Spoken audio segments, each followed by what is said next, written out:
किनारे में चले जाओ, बहुत सारे पत्थर पड़े हैं, उसमें से एक पत्थर पारस का पत्थर है, मुझे मिला था पर मैंने वहीं छोड़ दिया। बोले दिखने में बाकी और पत्थरों की तरह ही है वो।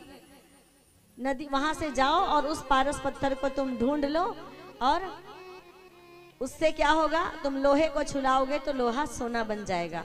उस व्यक्ति ने एक नियम बांध लिया अपना, रोज सुबह सुबह उठते 4 बजे, पैदल चलते, नदी के किनारे जाते, एक हाथ में लोहा पकड़ते और नदी के किनारे जाकर पत्थर उठाते, पत्थर को लोहे से छुलाते, और लोहा सोना नहीं बनता तो पत्थर को पानी में फेंक देते। नियम अच्छा था, तरकीब भी अच्छी थी, रास्ता भी अच्छा अपनाया था कि जिस पत्थर को आज उठाया है दोबारा वो पत्थर कल ना उठाऊं, इसलिए उसे नदी में फेंक दिया।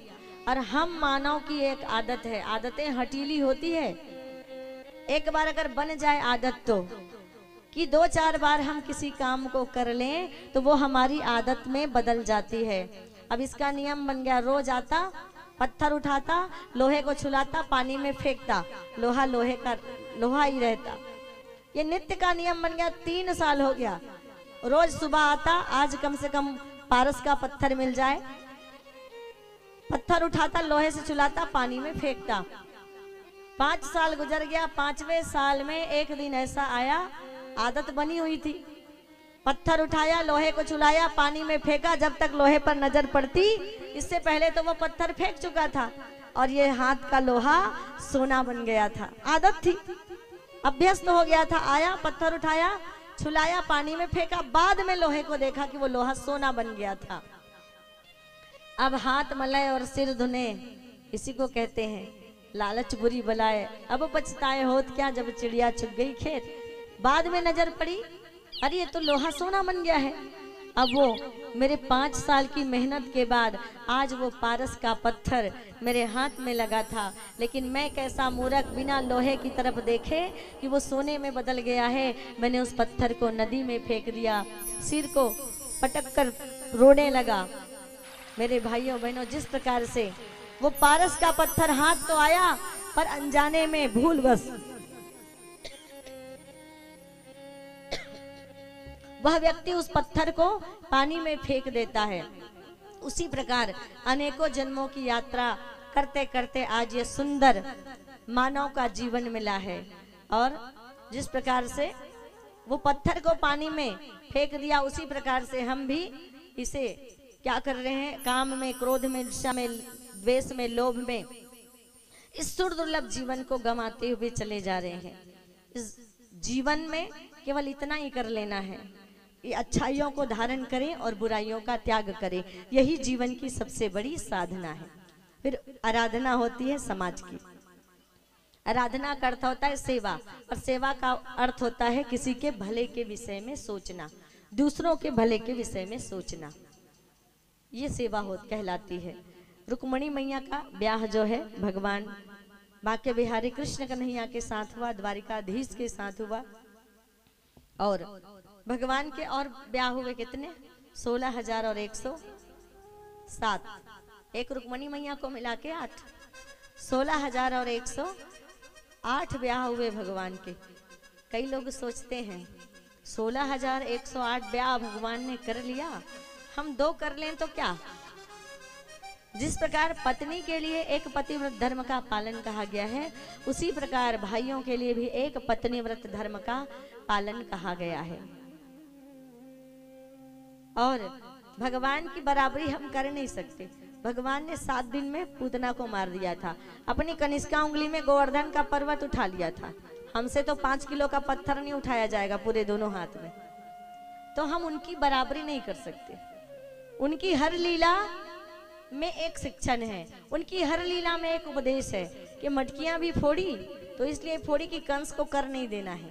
जो माखन और की मटकी कर के रूप में कंस की नगरी जाती थी, भगवान ने केवल उन्हीं मटकियों को फोड़ी, उन मटकियों को कभी नहीं फोड़ी जो गोपियों के घर में माखन से भरा हुआ था।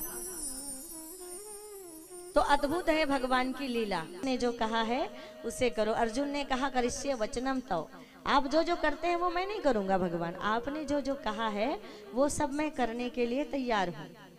तो जो जो सुने हैं उनको जीवन में अपनाने के लिए आप तैयार हैं।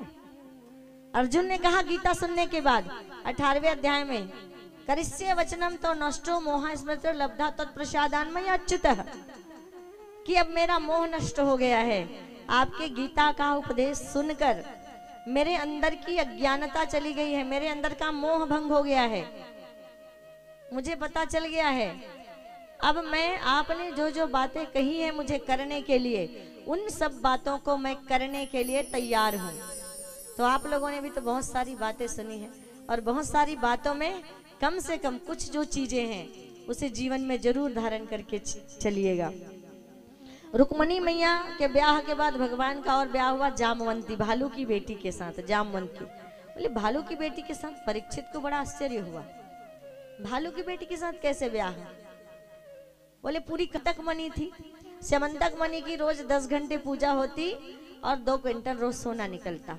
लोक कल्याण के लिए उस धन की उपयोगिता होगी, इसके लिए भगवान ने स्यमंतक मणि की मांग की। राजा ने मना किया, पर राजा सत्राजीत के छोटे भाई थे प्रसेनजीत, गले में मणि पहन ली और निकल गए।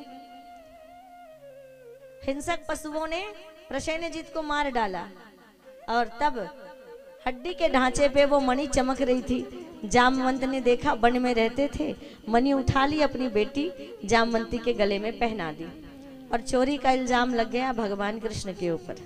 भगवान कृष्ण कभी रणछोड़ कहलाए, कभी खीर चोरा गोपीनाथ कहलाए, तो कभी माखन चोर कहलाए, कभी चित्त चोर कहलाए। आज इतनी बड़ी चोरी का इल्जाम, मणि स्यमंतक मणि की चोरी का इल्जाम। भगवान बड़े दुखी हैं। भगवान को जब कोई माखन चोर कहता ना बहुत प्रसन्न होते, कोई चित्त चोर कहता भगवान मुस्कुरा के कहते यही करने तो आया हूँ, यही तो करने तो आया हूँ, लोगों का चित्त चुराने आया हूँ, लोगों का मन चुराने आया हूँ। माँ मने माखन और माँ मने मन। माखन के माध्यम से गोपियों का, ग्वालों का मन चुराते थे कन्हैया। लेकिन आज मणि चुराने का जब इल्जाम लगा, भगवान दुखी हुए, मणि ढूंढने निकले तो जामवंत के पास मणि मिली और भगवान ने जामवंत से प्रार्थना करके मणि मांगी, पर जामवंत ने मना कर दिया। और जामवंत ने मना किया तो भगवान और जामवंत का द्वंद्व युद्ध हुआ, मल्ल युद्ध हुआ। और जब युद्ध करते करते भगवान की नजरों से जामवंत की नजरें मिली तो बड़े लज्जित हुए जामवंत और कहने लगे, प्रभु आप तो मेरे श्री राम हैं, मैंने आपको पहचाना नहीं और मुझसे भूल हुई, मुझे क्षमा करना कि मैंने आपके साथ युद्ध किया। कहे जामवंत, क्षमा मांगने वाली कोई बात नहीं है।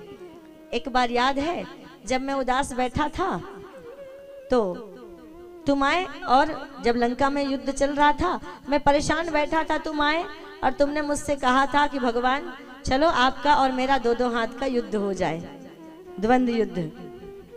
मतलब कल सुबह युद्ध में जाना है, उसकी प्रैक्टिस हो जाए। उस समय तो मेरा मन नहीं था तो मैंने मना कर दिया।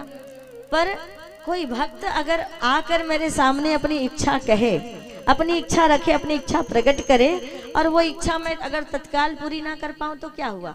आज नहीं तो कल और कल नहीं तो परसों और परसों नहीं तो बरसों, कभी न कभी मैं अपने भक्तों की इच्छा का मान जरूर रखता हूँ। आपने त्रेता युग में इच्छा प्रकट की थी मुझसे युद्ध करने की, द्वापर में मैंने पूरी कर दी। जब मथुरा वृंदावन के में जब गोवर्धन पूजा के समय पूरा ब्रज जलमग्न हो गया था, ऐसे समय में अगस्त मुनि जी महाराज को बुलाया था, आइए अगस्त मुनि जी महाराज और जल का पान कर लीजिए। इनसे भी वादा त्रेता युग का किया था, भोजन कराया था त्रेता युग में और पानी मांगा था अगस्त मुनि जी महाराज ने। तो भगवान ने कहा था पानी उधार, इस जन्म में भोजन कराया है, पानी अगले जन्म में पिला देंगे। पानी उधार था। भगवान ने अगस्त मुनि का आवाहन किया, ब्रजमंडल के सारे जल का अगस्त मुनि ने पान किया और ब्रज की धरती पर धूल उड़ने लगी। तो हम भगवान के दरबार में जाएं, इच्छा और कोई